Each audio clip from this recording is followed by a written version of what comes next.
Okay, Jabroskis, it is time. It is time for another blog. Yes, it's another time for another blog, dude. Another time for another blog. Yup. So we did chapter 2. I've been tearing apart this book's spine, dude. What the fuck? Alright, chapter 3 of How We Got to Now. This is about sound. Oh my goodness, it's about sound. Roughly 1 million years ago, the seas retreated from the basin that surrounds modern-day Paris, leaving a ring of limestone deposits that had once been active coral reefs.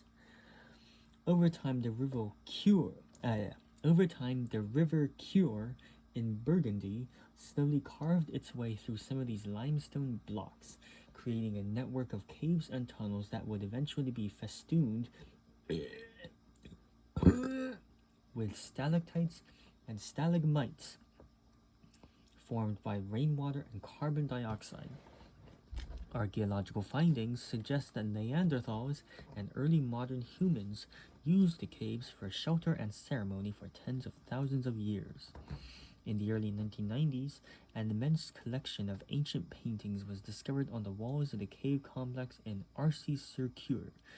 Over 100 images of bison, woolly mammoths, birds, fish, even, most hauntingly, the imprint of a child's hand. Radiometric datings determined that the images were 30,000 years old. Only the paintings at Chauvet in southern France are believed to be older. For understandable reasons, cave paintings are conventionally cited as evidence of the primordial drive to represent the world in images. Eons before the invention of cinema, our ancestors would gather together in the firelit caverns and stare at flickering images on the wall. But in recent years, a new theory has emerged about the primitive use of the Burgundy caves.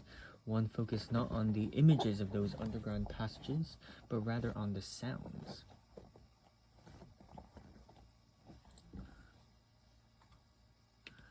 I just want to show you this brief image, so to speak, of the Grotte d'Arcy-sur-Cure in France. I wonder if the humans part of the cave. Interesting. They look like dough, some of these, especially like here, right? The way they like kind of drip off. It's weird, right? Feels kind of doughy, and it makes me feel uncomfortable just looking at it. Yeah, not because of the claustrophobia or anything, but because the cave structures look so stringy, like dough. A few years after the paintings in Arcy-sur-Cure were discovered, a music ethnographer from the University of Paris named Yegor Reznikov began studying the caves the way a bat would, by listening to the echoes and reverberations created in different parts of the cave complex. It had long been apparent that the Neanderthal images were clustered in specific parts of the cave, with some of the most ornate and dense images appearing more than a kilometer deep. Reznikov determined that the paintings were consistently placed at the most acoustically interesting parts of the cave, the places where the reverberation was the most profound. If you make a loud sound standing beneath the images of Paleolithic animals at the far end of Arcy-sur-Cure caves, you hear 7 distinct echoes of your voice. The reverberation takes almost 5 seconds to die down after your vocal cords stop vibrating. Acoustically, this effect is not unlike the famous wall of sound technique that Phil Spector used on the 1960s records he produced for artists such as the Ronettes and Ike and Tina Turner. In Spector's system, recorded sound was routed to a basement room filled with speakers and microphones that created a massive artificial echo. In Arcy-sur-Cure, the effect comes courtesy of the natural environment of the cave itself. Reznikov's theory is that Neanderthal communities gathered beside the images they had painted, and they chanted or sang in some kind of shamanistic ritual. using the reverberations of the cave to magically widen the sound of their voices. Reznikov also discovered small red dots painted at other sonically rich parts of the cave. Our ancestors couldn't record the sounds they experienced the way they recorded their visual experience of the world in paintings.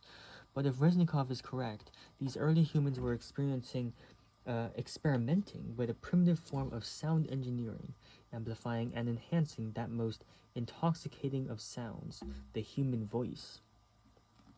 Yeah, I love to get drunk on my own voice. The drive to enhance and ultimately reproduce the human voice would in time pave the way for a series of social and technological breakthroughs in communications and computation, politics and the arts. We readily accept the idea that science and technology have enhanced our vision to a remarkable extent, from spectacles to the Keck telescopes.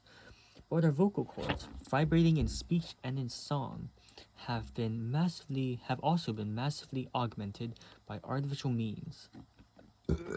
Our voices grew louder. They began traveling across wires laid on the ocean floor. They slipped the sturdy bonds of Earth and began bouncing off satellites. The essential revolutions in vision largely unfolded between the Renaissance and the Enlightenment. Spectacles, microscopes, telescopes.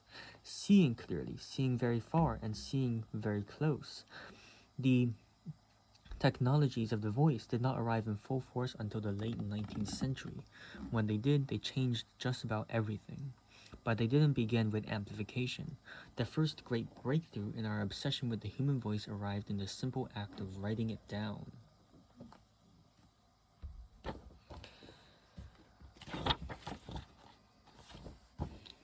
For thousands of years after those Neanderthal singers gathered in the reverberant sections of the Burgundy caves, the idea of recording sound was as fanciful as counting fairies. Yes, over that period, we refined the art of designing acoustic spaces to amplify our voices and our instruments. Medieval cathedral design, after all, was as much about sound engineering as it was about creating epic visual experiences. But no one even bothered to imagine capturing sound directly. Sound was ethereal, not tangible. The best you could do was imitate sound with your own voice and instruments. The dream of recording the human voice entered the adjacent possible only after two key developments, one from physics, the other from anatomy. From about 1500 on, scientists began to work under the assumption that sound traveled through the air in invisible waves. Shortly after, they discovered that these waves traveled 4 times faster through water, a curious fact that wouldn't turn out to be useful for another 4 centuries. By the time of the Enlightenment, detailed books of anatomy had mapped the basic structure of the human ear, documenting the way sound waves were funneled through the auditory canal, triggering vibrations in the eardrum. In the 1850s, a Parisian printer named Edouard Léon Scott de Martinville happened to stumble upon one of these anatomy books, triggering a hobbyist's interest in the biology and physics of sound. And here is an unlabeled diagram. Well, it's labeled, but there's no caption that tells us what the numbers mean, which is just terrible, dude. Why would you do that? Now we gotta like wonder at what all this means. And why does it look so fucking sharp? Look at this. This is fucking pointy. This part's pointy. This one will definitely hurt, even though it's not really pointy. It's got a few points. This one's very pointy. My god, it's like a syringe end. Like they made this look like an ancient weapon. I don't know what this is, man. Anyways, Scott had also been a student of shorthand writing. He'd published a book on the history of stenography a few years before he began thinking about sound. At the time, stenography was the most advanced form of voice recording technology in existence. No system could capture the spoken word with as much accuracy and speed as a trained stenographer. But as he looked at these detailed illustrations of the inner ear, a new thought began to take shape in Scott's mind. Perhaps the process of transcribing the human voice could be automated. Instead of a human writing down words, a machine could write down sound waves. In March 1857, 2 decades before Thomas Edison would invent the phonograph, The French Patent Office awarded Scott a patent for a machine that recorded sound. Scott's contraption funneled sound waves through a horn-like apparatus that ended with a membrane of parchment. Sound waves would trigger vibrations in the parchment, which would then be transmitted to a stylus made of pig's bristle. The stylus would etch out the waves on a page darkened by the carbon of lamp black. He called his invention the phonograph, the self-writing of sound. Oh, the phonautograph, the self-writing of sound. I see. In the annals of invention, there may be no more curious mix of farsightedness and myopia than the story of the phonautograph. On the one hand, Scott had managed to make a critical conceptual leap that sound waves could be pulled out of the air and etched onto a recorded medium, more than a decade before other inventors and scientists got around to it. But Scott's invention was hamstrung by one crucial, even comical limitation. He had invented the first sound recording device in history, but he forgot to include playback. Actually, forgot is too strong a word. It seems obvious to us now that a device for recording sound should also include a feature where you can actually hear the recording. Inventing the phonautograph without including playback seems a bit like inventing the automobile, but forgetting to include a bit where the wheels. Inventing the phonautograph without including playback seems a bit like inventing the automobile, but forgetting to include the bit where the wheels rotate. But that is because we are judging Scott's work from the other side of the divide. The idea that machines could convey sound waves that hadn't originated elsewhere was not at all an intuitive one. It wasn't until Alexander Graham Bell began reproducing sound waves at the end of a telephone that playback became an obvious leap. In a sense, Scott had to look around two significant blind spots: the idea that sound could be recorded and that these recordings could be converted back into sound waves. Scott managed to grasp the first, but he couldn't make it all the way to the second. It wasn't so much that he forgot or failed to make playback work. It was the idea never occurred to him. Here's a picture of good old Scott. What's up, Scott? He's got sideburns. Interesting. He reminds me a bit of Chester Arthur. I'm a nerd for saying that, by the way. I'm a fucking nerd. Maybe Chester Arthur's French. Also, here's a phonautograph. Look at that. It's got a crank wheel, like a little rotate thing, you know? Is it hand operated? So obviously, the sound waves go through here. It makes this little needle vibrate, and I guess that writes on here. But you have to have a human crank the wheel to make it actually write. That's and that depends on how fast the person's rotating, right? Ooh, that's interesting. That's very interesting. I do love how decorated this is. Look at these little furnishes. Look at this. Look at that. Look at that, man. And look at this. Oh my god, there's just so much detail. Modern inventions would never do such things.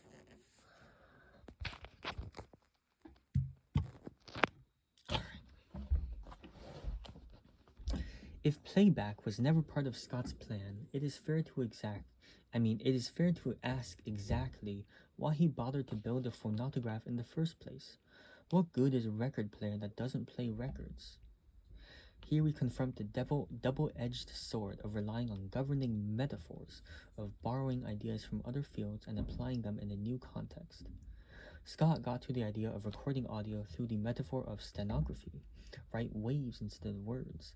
That structuring metaphor enabled him to make the first leap, years ahead of his peers, but it also may have prevented him from making the second. Once words have been converted into the code of shorthand, the information captured there is decoded by a reader who understands the code. Scott thought that the same would happen with his phonautograph. The machine would etch waveforms into the lamp black, each twitch of the stylus corresponding to some phoneme uttered by a human voice. And humans would learn to read these squiggles in the way they had learned to read the squiggles of shorthand.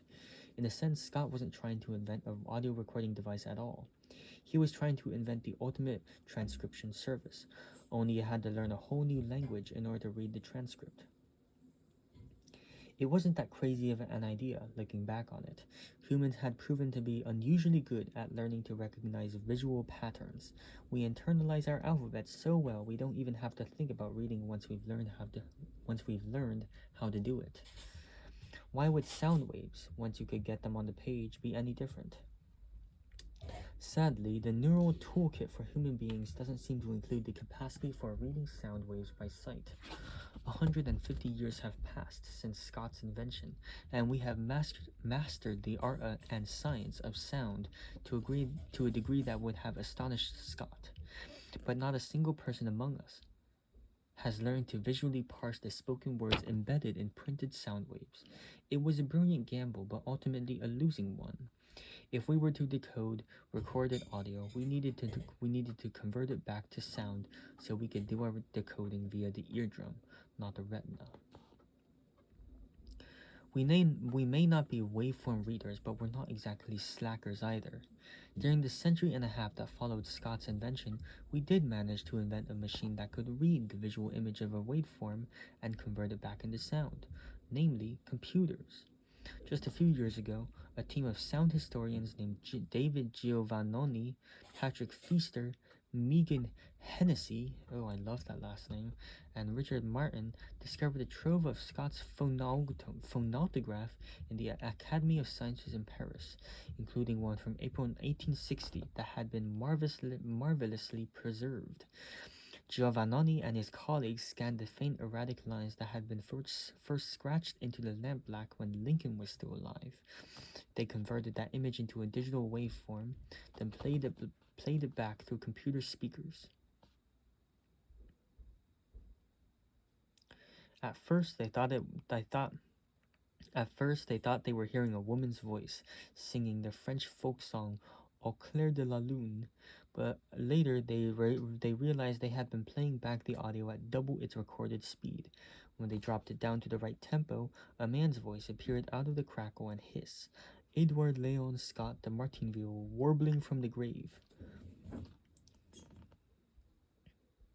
Understandably, the recording was not of the highest quality, even played at the right speed. For most of the clip, the random noise of the recording apparatus overwhelmed Scott's voice, but even this apparent failing underscores the historic importance of the recording. The strange hisses and decay of degraded audio signals would become commonplace to the 20th century ear. But these are not sounds that occur in nature. Sound waves dampen and echo and compress in natural environments, but they don't break up into the chaos of mechanical noise. The sound of static is a modern sound.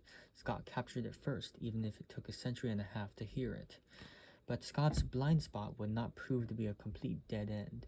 15 years after his patent, another inventor was experimenting with the phonautograph, modifying Scott's original design to include an actual ear from a cadaver in order to understand the acoustics better.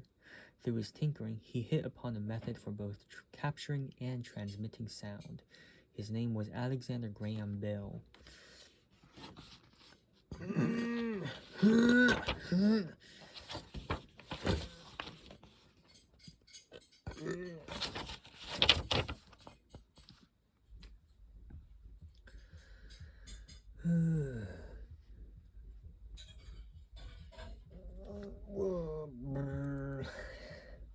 For some reason, sound technology seems to induce a strange sort of deafness among its most advanced pioneers. Some new tool comes along to share or transmit sound in a new way, and again, its inventor has a hard time imagining how the tool will eventually be used. When Thomas Edison completed Scott's original project and invented the phonograph in 1877, he imagined it would be regularly used as a means of sending audio letters through the postal system. Individuals would record their missives on the phonograph's wax scrolls and then pop them into the mail to be played back days later. Bell, in inventing telescope, he did not invent a telescope. Bell, in inventing the telephone, made what was effectively a mirror image miscalculation. He envisioned one of the primary uses for the telephone to be a medium for sharing live music. An orchestra or singer would sit on one end of the line, and listeners would sit back and enjoy the sound through the telephone speaker on the other. So the two legendary inventors had it exactly reversed. People ended up using the phonograph to listen to music and using the telephone to communicate with friends. And scammers, apparently. As a form of media, the telephone most resembled the one-to-one networks of the Postal Service. In the age of mass media that would follow, new communications platforms would be inevitably drawn towards the model of big media creators and a passive audience of consumers. The telephone system would be the one model for more intimate, one-to-one, not one-to-many communications until email arrived 100 years later. The telephone's consequences were immense and multifarious. International calls brought the world closer together, though the threads connecting us were thin until recently. The first transatlantic line that enabled ordinary citizens to call between North America and Europe was laid only in 1956. In the first configuration, the system allowed 24 simultaneous calls. That was the total bandwidth for voice conversations between the two continents just 50 years ago. Out of several hundred million voices, only 24 conversations at the time. Interestingly, the most famous phone in the world, the red phone that provided a hotline between the White House and the Kremlin, was not a phone at all in its original incarnation. Created after the communications fiasco that almost brought us to nuclear war in the Cuban Missile Crisis, the hotline was actually a teletype that enabled quick, secure messages to be sent between the powers. Voice calls were considered to be too risky, given the difficulties of real-time translation. The telephone enabled less obvious transformations as well. It popularized the modern meaning of the word hello as a greeting that starts a conversation, transforming it into one of the most recognized words anywhere on Earth. Telephone switchboards became one of the first inroads for women into the professional classes. An AT&T executive named John J. Carty argued in 1908 that the telephone had as big as an impact. That the telephone had as big of an impact on the building of that the telephone had as big of an impact on the building of skyscrapers as the elevator. It may sound ridiculous. That's a quote. No, this is a quote. I'm sorry. It may sound ridiculous to say that Bell and his successors were the fathers of modern commercial architecture of the skyscraper. But wait a minute. Take the Singer Building, the Flatiron Building, the Broad Exchange, the Trinity, or any of these giant office buildings. How many messages do you suppose go in and out of those buildings every day? Suppose there was no telephone, and every message had to be carried by a personal messenger. How much room do you think the necessary elevators would leave for offices? Such structures would be an economic impossibility.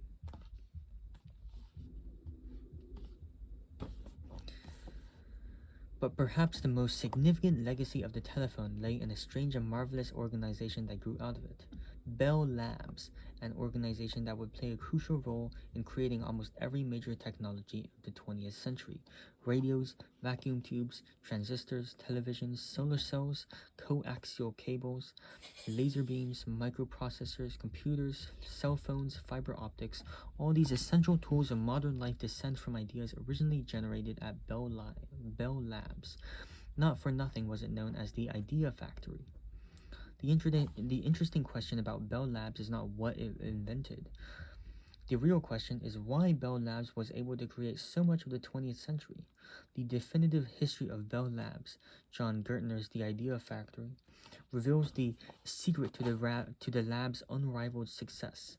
It was not just a diversity of talent and the tolerance of failure and the willingness to make big bets, all of which were traits that Bell Labs shared with Edison's famous lab at Menlo Park, as well as other research labs around the world.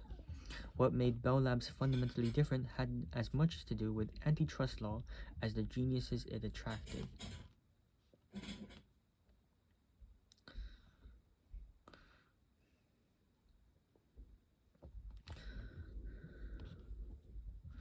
From as early as 1913, AT&T had been battling the US government over its monopoly control of the nation's phone service. That it was in fact a monopoly was undeniable. If you were making a phone call in the US at any point between 1930 and 1984, you were almost without exception using AT&T's network. That monopoly power made the company immensely profitable, since it faced no significant competition. But for 70 years, AT&T managed to keep the regulators at bay by convincing them that the phone network was a natural monopoly and a necessary one. Analog phone circuits were simply too complicated to be run by a hodgepodge of competing firms. If Americans wanted to have a reliable phone network, it needed to be run by a single company. Eventually, the antitrust lawyers in the Justice Department worked out an intriguing compromise, settled officially in 1956. AT&T would be allowed to maintain its monopoly over phone service, but any patented invention that had originated in Bell Labs would have to be freely licensed to any American company that found it useful, and all new patents would have to be licensed for a modest fee. Effectively, the government said to AT&T that it could keep its profits, but it would have to give away its ideas in return. It was a unique arrangement, one we are not likely to see again. The monopoly power gave the company a trust fund for research that was practically infinite, but every interesting idea that came out of that research could be immediately adopted by other firms. So much of the American success in post-war electronics, from transistors to computers to cell phones, ultimately dates back to that 1956 agreement. Thanks to that antitrust resolution, Bell Labs became one of the strangest hybrids in the history of capitalism, a vast profit machine generating new ideas that were, for all practical purposes, socialized. Americans had to pay a tithe to AT&T for their phone service, but the new innovations AT&T generated belonged to everyone.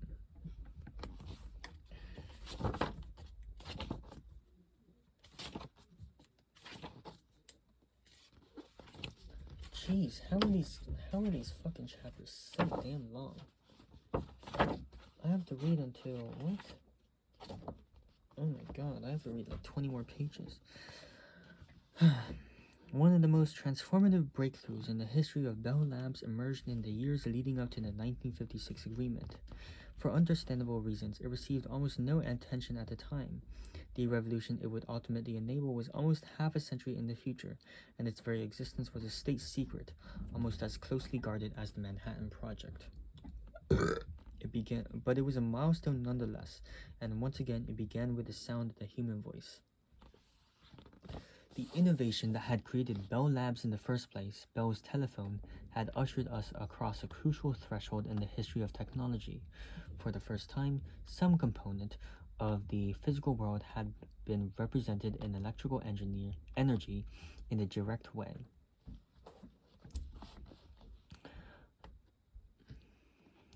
Someone spoke into a receiver, generating sound waves that became pulses of electricity, that became sound waves again on the other end. Sound, in a way, was the first of our senses to be electrified. And once those sound waves became electric, they could travel vast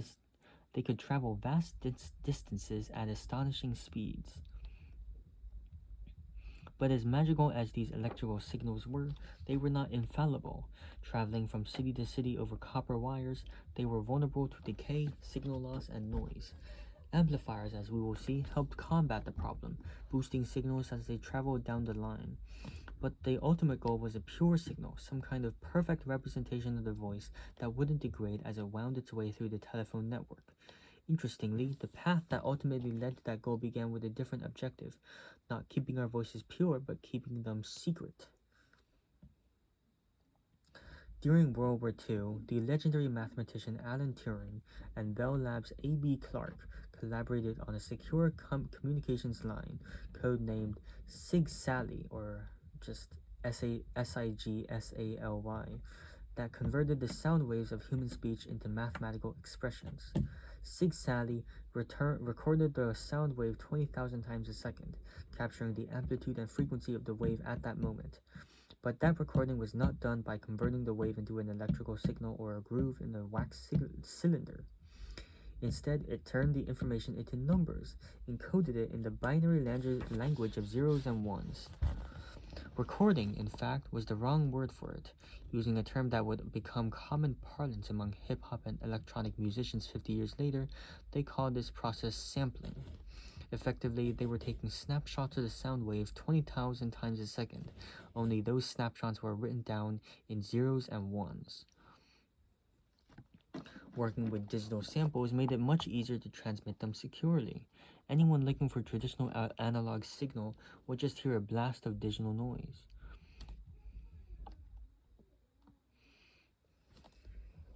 Digital signals could also be mathematically encrypted much more effectively than analog signals. While the Germans intercepted and recorded many hours of Sigsali transmissions, they were never able to interpret them. Developed by a special division of the Army Signal Corps and overseen by Bell Labs researchers, Sigsali went into operation on July 15, 1943, with a historical transatlantic phone call between the Pentagon and London. At the outset of the call, before the conversation turned to the more pressing issues of military strategy, the president of Bell Labs, Dr. O.E. Buckley, offered some introductory remarks on the technological breakthrough that Sigsali represented. We are assembled today in Washington and London to open a new service, secret telephony. It is an event of importance in the conduct of the war that others here can appraise better than I.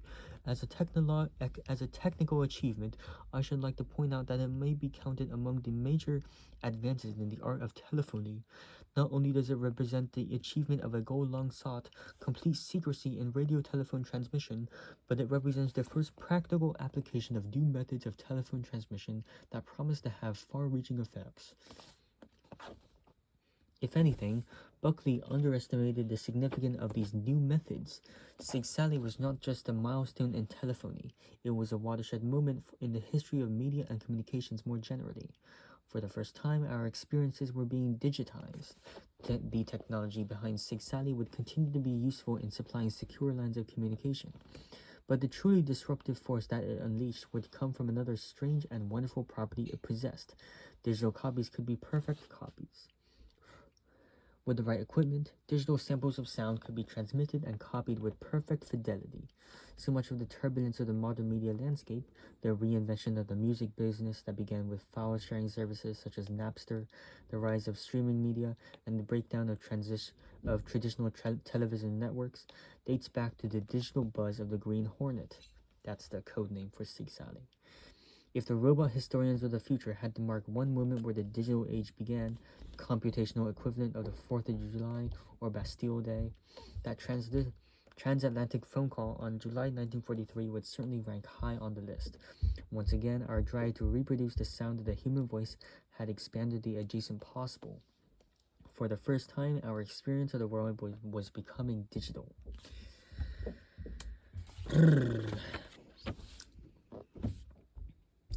The digital copies of Sigsali, the digital samples of Sigsali traveled across the Atlantic courtesy of another communications breakthrough that Bell Labs helped create, radio. Interestingly, while radio would eventually become a medium saturated with the sound of people talking or singing, it did not begin that way. The first functioning radio transmissions, created by Guglielmo Marconi and a number of other more or less simultaneous inventors in the last decades of the 19th century, were almost exclusively devoted to sending Morse code. But once information began flowing through the airwaves, it was not long before the tinkerers and research labs began thinking of how to make spoken word and song part of the mix. One of these tinkerers was Lee De Forest, one of the most brilliant and erratic inventors of the 20th century. Working out of his home lab in Chicago, De Forest dreamed of combining Marconi's wireless telegraph with Bell's telephone. He began a series of experiments with a spark gap transmitter, a device that created a bright monotonic pulse of electromagnetic energy that can be detected by antennae miles away, perfect for sending Morse code. One night, while De Forest was triggering a series of pulses, he noticed something strange happening across the room. Every time he created a spark, the flame in his gas lamp turned white and increased in size. Somehow, DeForest thought, the electromagnetic pulse was intensifying the flame. The flickering gaslight planted a seed in DeForest's head. Somehow, a gas could be used to amplify weak radio reception, perhaps making it strong enough to carry the more information-rich signal of spoken words and not just the staccato pulses of Morse code. He would later write, with typical grandiosity, I discovered an invisible empire of the air, intangible yet solid as granite.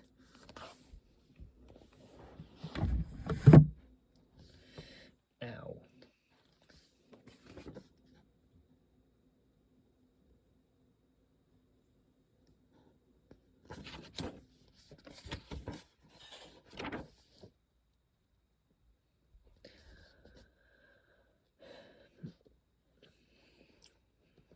After a few years of trial and error, DeForest settled on a gas-filled bulb containing 3 precisely configured electrodes designed to amplify incoming wireless signals.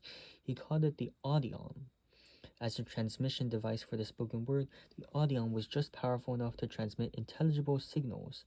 In 1910, DeForest used an Audion-equipped radio device to make the first ever ship-to-shore broadcast of the human voice. But DeForest had much more ambitious plans for his device. He had imagined a world in which his wireless technology was used not just for military and business communications, but also for mass enjoyment, and in particular to make his great passion, opera, available to everyone. He said, I look forward to the day when opera may be brought into every home. He told the New York Times, adding somewhat less romantically, someday even advertising will be sent out over the wireless. Ugh.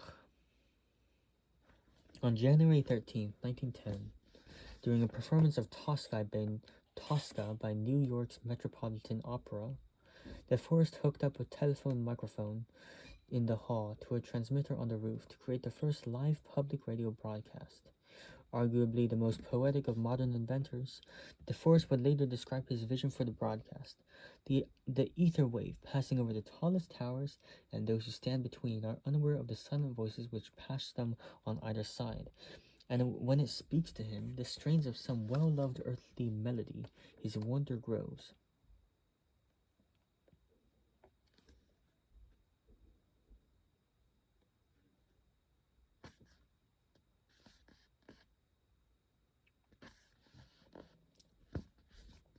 Alas, this first broadcast did not trigger quite as much wonder as it did derision. DeForest invited hordes of reporters and VIPs to listen to the broadcast on his radio receivers dotted around the city. The signal strength was terrible, and listeners heard something closer to the greenhorn's unintelligible buzz than the strains of a well-loved earthly melody. The Times declared the whole adventure a disaster. DeForest was even sued by the U.S. Attorney for fraud, accused of overselling the value of the Audion in wireless technology, and briefly incarcerated.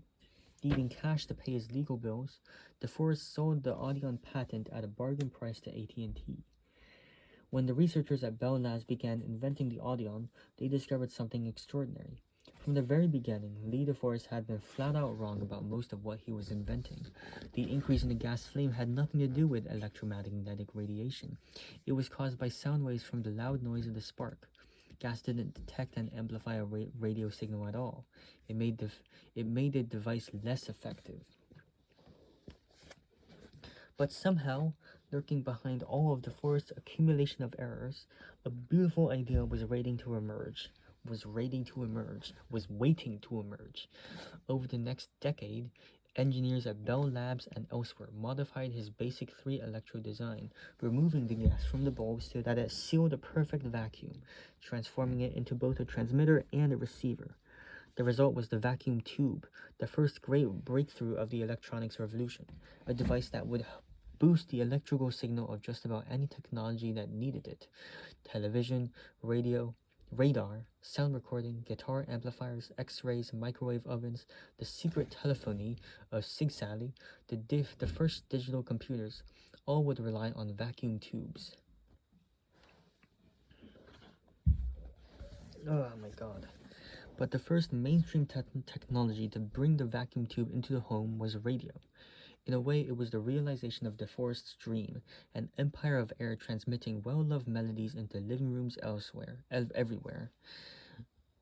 And yet again, DeForest's vision would be frustrated by actual events. The melodies that started playing through those magical devices were well loved by just about everyone except DeForest himself.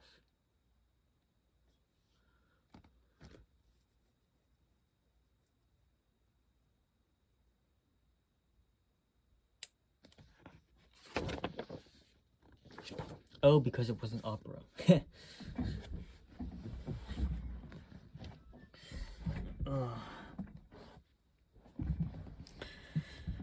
Radio began its life as a okay, hold on.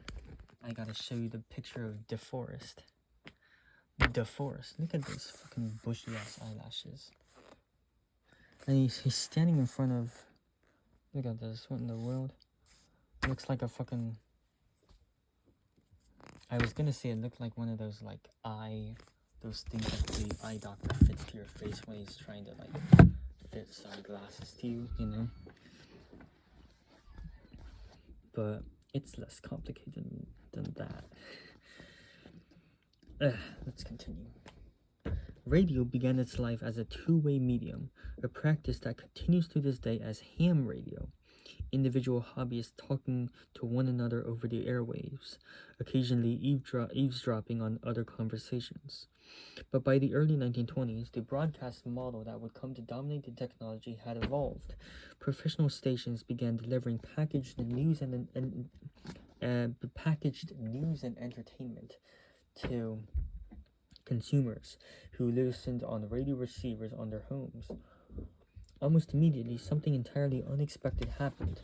The Christians of a mass medium for sound unleashed a new kind of music in the United States, a music that had, until then, belonged almost exclusively to New Orleans, to the river towns of the American South, and to African American neighborhoods in New York and Chicago.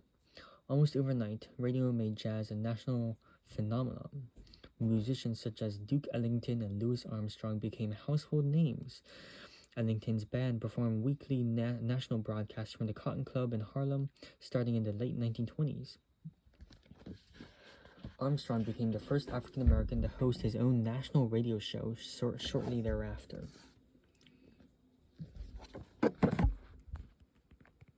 Here's the man, the myth, the legend, Duke Ellington. Isn't that cool? Duke Ellington? Oh, he's singing. And there's two microphones. Why are there two microphones? Why are they so close together? Who knows? And they're the old style microphones, you know. Old style. I don't know. I don't know.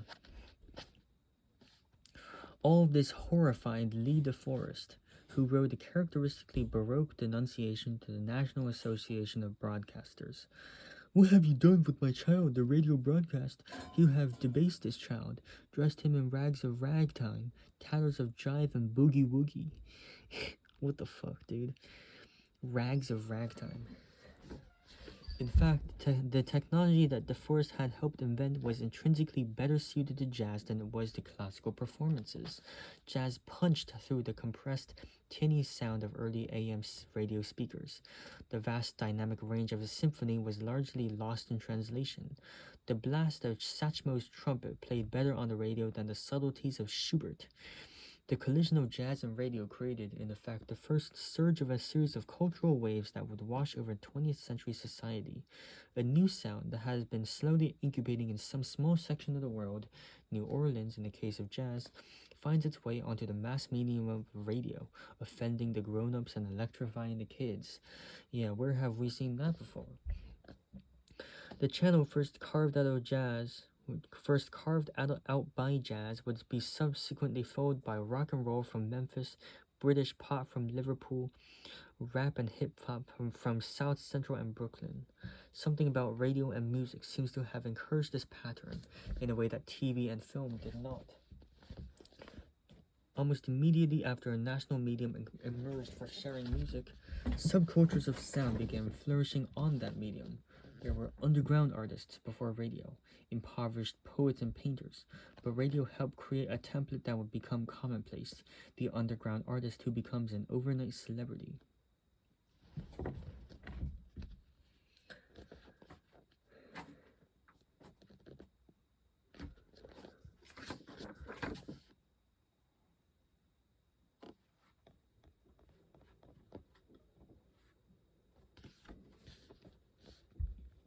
With jazz, of course, there is a crucial additional element.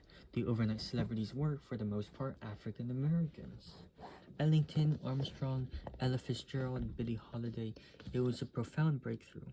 For the first time, white America welcomed African American culture into its living room, albeit through the speakers of an AM radio. The jazz stars gave white America an example of African Americans becoming famous and wealthy and admired for their skills as entertainers rather than advocates. Of course, many of those musicians also became powerful advocates in songs such as Billie Holiday's Strange Fruit, with its bitter tale of a southern lynching. Radio signals had a kind of freedom to them that proved to be liberating in the real world. Those radio waves ignored the way in which society was segmented at that time. Between black and white worlds, between different economic classes, the radio signals were also colorblind. Like the internet, they didn't break down barriers as much as live in the like the internet, they didn't break down barriers as much as live in a world separate from them.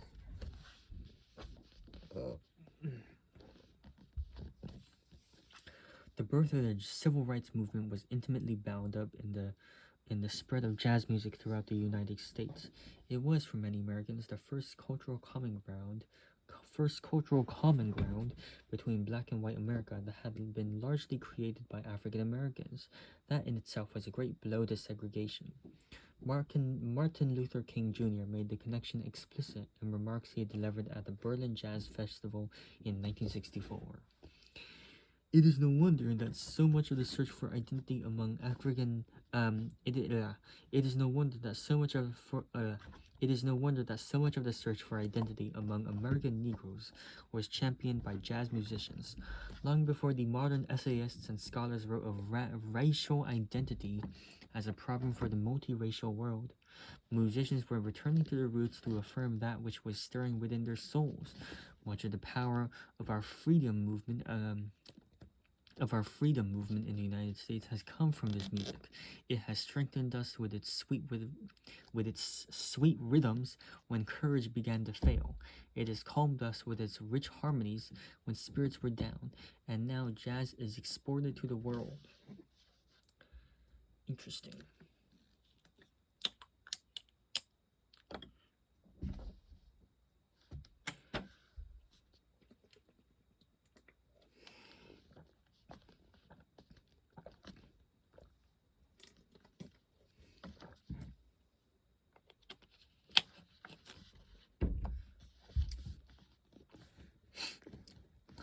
Like many political figures of the 20th century, King was indebted to the vacuum tube for another reason. Shortly after DeForest and Bell Labs began using vacuum tubes to enable radio broadcasts, the technology was enlisted to amplify the human voice in more immediate settings, powering amplifiers attached to microphones, allowing people to speak or sing to massive crowds for the first time in history. Tube amplifiers finally allowed us to break free from the sound engineering that had prevailed since Neolithic times. We were no longer dependent on the reverberations of caves or cathedrals or opera houses to make our voices louder. Now electricity could do the work of echoes, but 1,000 times more powerfully. Amplification created an entirely new kind of political event, mass rallies oriented around individual speakers. Crowds had played a dominant role in political upheaval for the preceding century and a half. If there is an iconic image of revolution before the 20th century, it's the swarm of humanity taking the streets in 1789 or 1848. But amplification took those teeming crowds and gave them a focal point, the voice of the leader reverberating through the plaza or stadium or park. Before tube amplifiers, the limits of our vocal cords made it difficult to speak to more than 1,000 people at a time. but a microphone attached to multiple speakers extended the range of earshot by several orders of magnitudes. No one recognized and exploited this new power more quickly than Adolf Hitler, whose Nuremberg rallies addressed more than 100,000 followers, all fixated on the amplified sound of the Führer's voice.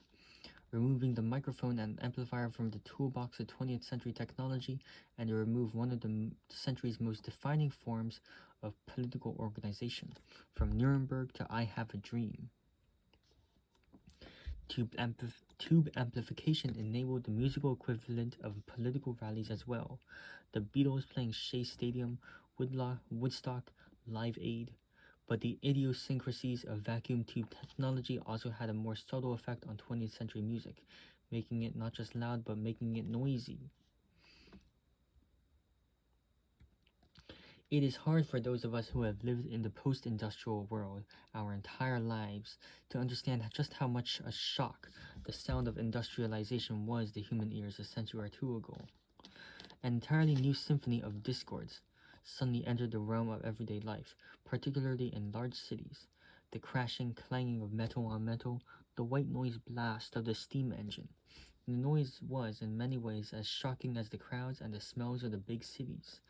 By the 1920s, as electrically amplified sounds began roaring alongside the rest of the urban tumult, organizations such as Manhattan's Noise Abatement Society began advocating for a quieter metropolis. Sympathetic to the society's mission, a Bell Labs engineer named Harvey Fletcher created a truck loaded with state-of-the-art sound equipment and Bell engineers who drove slowly around New York City noise hotspots, taking sound measurements. Fletcher and his team found that some city sounds, riveting and drilling in construction, the roar of the subway, were at the decibel threshold for auditory pain. At Cortlandt Street, known as Radio Row, the noise of storefronts showcasing the latest radio speakers was so loud it even drowned out the elevated train. But while noise abatement groups battled modern noise through regulations and public campaigns, another reaction emerged. Instead of being repelled by the sound, our ears began to find something beautiful in it. The routine experiences of everyday life had been effectively a training session for the aesthetics of noise since the early 19th century. But it was the vacuum tube that finally brought noise to the masses. Starting in the 1950s, guitars playing through tube amplifiers noticed they could make an intriguing new kind of sound that Starting in the 1950s, guitarists playing through tube amplifiers noticed they could make an intriguing new kind of sound by overdriving the amp, a crunchy layer of noise on top of the notes generated by strumming the strings of the guitar itself. This was, technically speaking, the sound of the amplifier malfunctioning, distorting the sound it had been designed to reproduce. To most ears, it sounded like something was broken with the equipment, but a small group of musicians began to hear something appealing in the sound. A handful of early rock and roll recordings in the 1950s features a modest amount of distortion on the guitar tracks, but the art of noise wouldn't really take off until the 60s. In July 1960s, a bassist named Grady Martin was recording a riff for a Marty Robbins song called Don't Worry when his amplifier malfunctioned, creating a heavy, distorted sound that we now call a fuzz tone. Initially, Robbins wanted to remove it from the song, but their producer persuaded him to keep it. No one could figure out the sound because it sounded like a saxophone, Robbins would say years later. It sounded like a jet engine taking off. It had many different sounds. Inspired by the strange, unplaceable noise of Martin's riff, another band called The Ventures asked a friend to hack together a device that could add the fuzz effect deliberately. Within a year, there were commercial distortion boxes on the market. Within 3 years, Keith Richards was saturating the opening riff of Satisfaction with distortion, and the trademark sound of the 60s was born. A similar pattern developed with a novel and initially unpleasant sound that occurs when amplified speakers and microphones share the same physical space. the swirling, screeching noise of feedback. Distortion was a sound that had at least some oral similarity to those industrial sounds that had first emerged in the 18th century. But feedback was an entirely new feature. It did not exist in any form until the invention of speakers and microphones roughly a century ago. Sound engineers would go to great lengths to eliminate feedback from recordings or concert settings, positioning microphones so they didn't pick up signal from the speakers, and thus cause the infinite loop screech of feedback. Yet once again, one man's malfunction turned out to be another man's music, as artists such as Jimi Hendrix or Led Zeppelin, and later punk experimentalists like Sonic Youth, embraced the sound in their recordings and performances.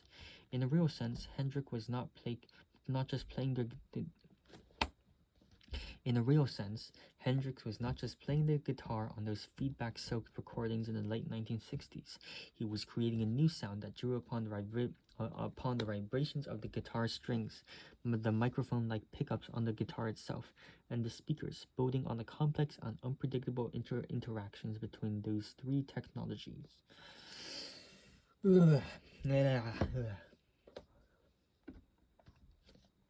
Sometimes cultural innovations come from using new technologies in unexpected ways. DeForest and Bell Labs weren't trying to invent the mass rally when they came up with the first sketches of a vacuum tube, but it turned out to be easy to assemble mass rallies once you had amplification to share a single voice with that many people.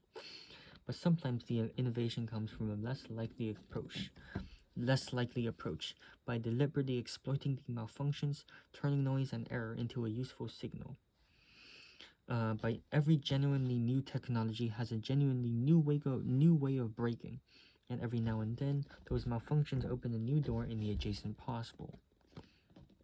In the case of the vacuum tube, it trained our ears to enjoy a sound that would no doubt have made Lee DeForest recoil in horror. Sometimes the way the new technology breaks is almost as interesting as the way it works.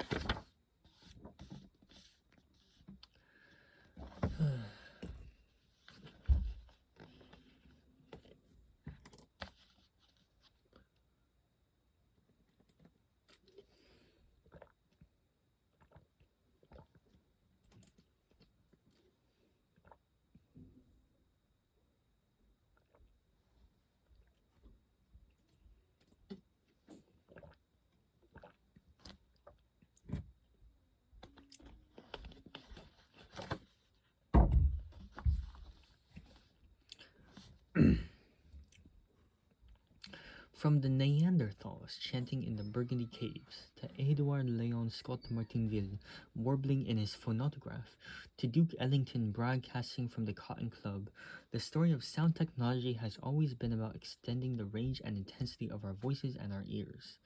But the most surprising twist of all would come just a century ago, when humans first realized that sound could be harnessed for something else, to help us see these nuts. The use of light to signal the presence of dangerous shorelines to sailors is an ancient practice. The Lighthouse of Alexandria, constructed several centuries before the birth of Christ, was one of the original 7 wonders of the world. But lighthouses perform poorly at precisely the point when they are needed the most, in stormy weather, when the light they transmit is obscured by fog and rain.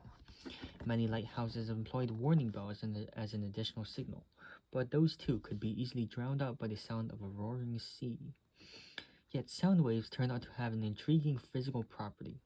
Underwater, they travel 4 times faster than they do through the air, and they are largely undisturbed by the sonic chaos above sea level. In 1901, a Boston-based firm called the Submarine Signal Company began manufacturing a system of communications tools that exploited this property of aquatic sound waves, underwater bells that chimed at regular intervals, and microphones specially designed for underwater reception called hydrophones. The SSC established more than 100 stations around the world at particularly treacherous harbors or channels, when the underwater bells would warn vessels equipped with the company's hydrophones that steered too close to rocks or shoals. It was an ingenious system, but it has its limits. To begin with, it worked only in places where the SSC had installed warning bells, and it was entirely useless at detecting less predictable dangers, other ships, or icebergs. The threat posed by icebergs to maritime travel became vividly apparent to the world in April 1912, when the Titanic floundered in the North Atlantic. Just a few days before the sinking, the Canadian inventor Reginald Fessenden had run across an engineer from the SSC at a train station, and after a quick chat, the two men agreed that Fessenden should come by the office to see the latest underwater signaling technologies. Fessenden had been a pioneer of wireless radio, responsible for both the first radio transmission of human speech, and the first transatlantic two-way radio transmission of Morse code. That expertise had led to the SSC to ask him to help them design their hydrophone system to better filter out the background noise of underwater acoustics. When news of the Titanic broke, just 4 days after his visit to the SSC, Fessenden was as shocked as the rest of the world, but unlike the rest of the world, he had an idea about how to prevent these tragedies in the future. Fessenden's first suggestion had been to replace the bells with a continuous electric-powered tone that could be used to transmit Morse code. Borrowing from his experiences with wireless telegraphy. But as he tinkered with the possibilities, he realized that the system could be much more ambitious.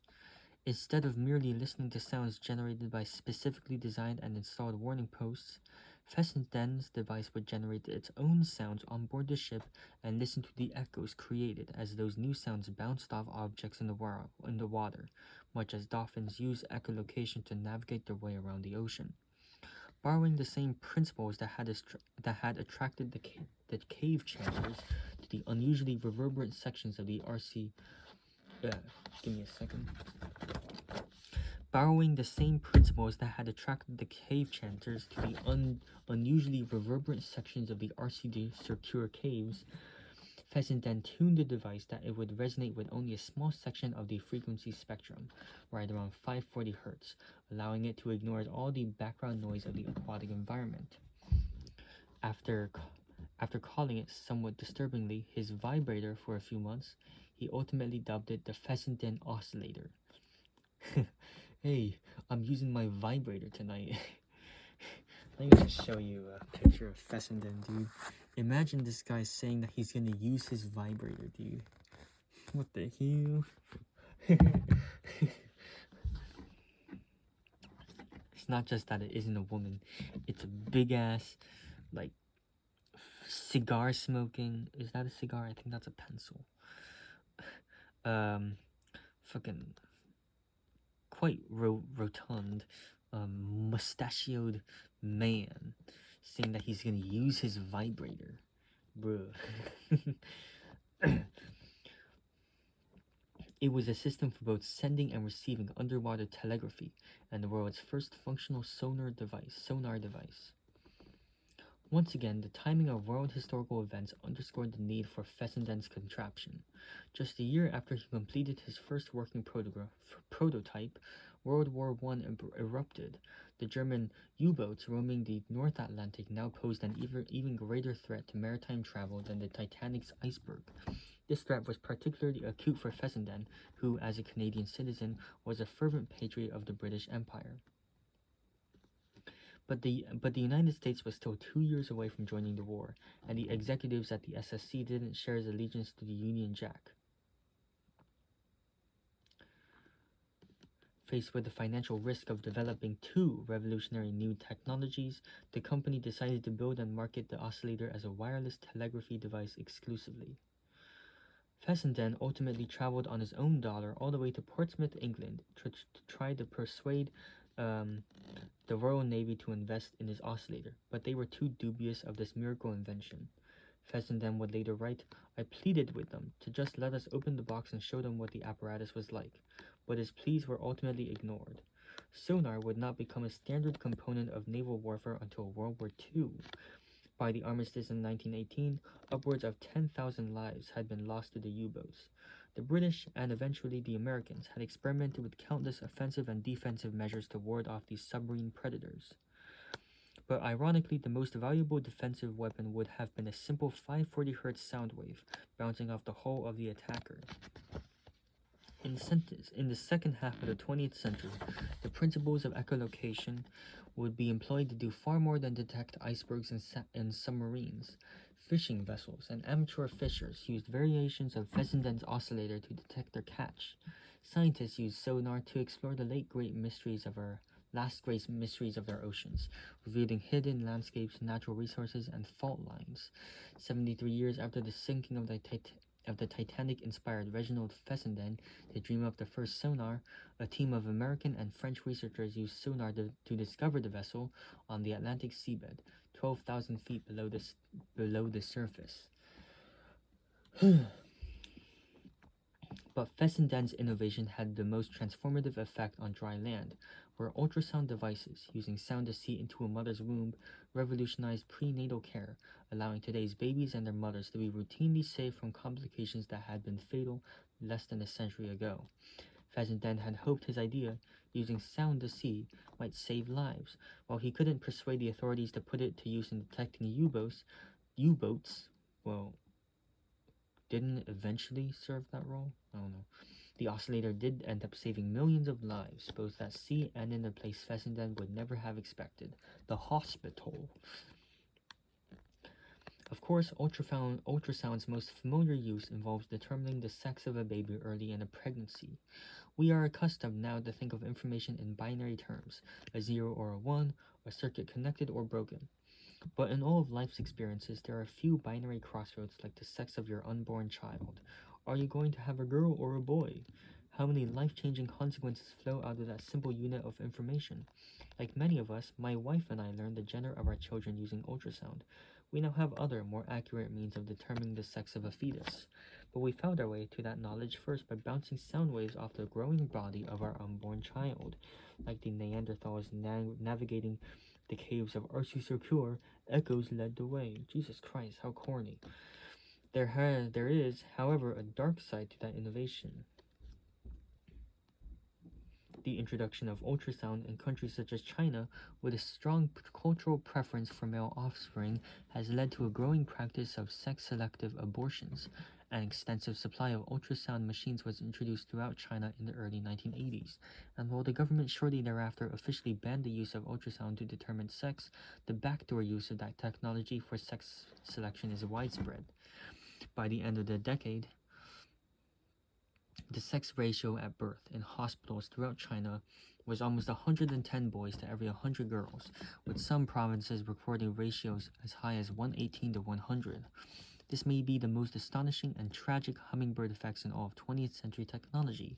Someone builds a machine to listen to sound waves bouncing off icebergs, and a few generations later, millions of female fetuses are aborted thanks to that very same technology. The skewed sex ratios of modern China contain several important lessons, setting aside the question of abortion itself, much less gender-based abortion. First, they are a reminder that no technological advance is purely positive in its effects. For every ship saved from an iceberg, there are countless pregnancies terminated because of a missing Y chromosome. The march of technology has its own internal logic, but the moral application of that technology is up to us. We can decide to use ultrasound to save lives or terminate them. For the most part, the adjacencies of technological and scientific process dictate what we can invent next. However smart you might be, you can't invent an ultrasound before the discovery of sound waves. But what we decide to do with those inventions, that is a more complicated question, one that requires a different set of skills to answer. But there's another and more hopeful lesson in the story of sonar and ultrasound, which is how quickly our ingenuity is able to leap boundaries of conventional influence. Our ancestors first noticed the power of echo and reverberation to change the sonic properties of the human voice tens of thousands of years ago. For centuries, we have used those properties to enhance the range and power of our vocal cords, from cathedrals to the wall of sound. but it's hard to imagine anyone studying the physics of sound 200 years ago predicting that those echoes would be used to track undersea weapons or determine the sex of an unborn child. What began with the most moving and intuitive sound to the human ear, the sound of our voices in song and laughter, sharing news or gossip, has been transformed into the tools of both war and peace, death and life. Like those distorted wails of the tube amp, it is not always a happy sound. Yet again and again, it turns out to have unsuspected resonance. Oh my god, finally we're done with that shit. The way this fucking book is written, it's like, it's fucking like, it's very preachy, I feel. I feel like I'm being convinced of an argument. I don't know. Jesus fuck, I've like pressed open this book so hard it's like literally bulging from the middle. And its spine is permanently deformed. Holy shit. What is up with this book's spine? I read it for a couple minutes, like I guess an hour, and all of a sudden I can't get it to stay put. It's always like opening up and shit.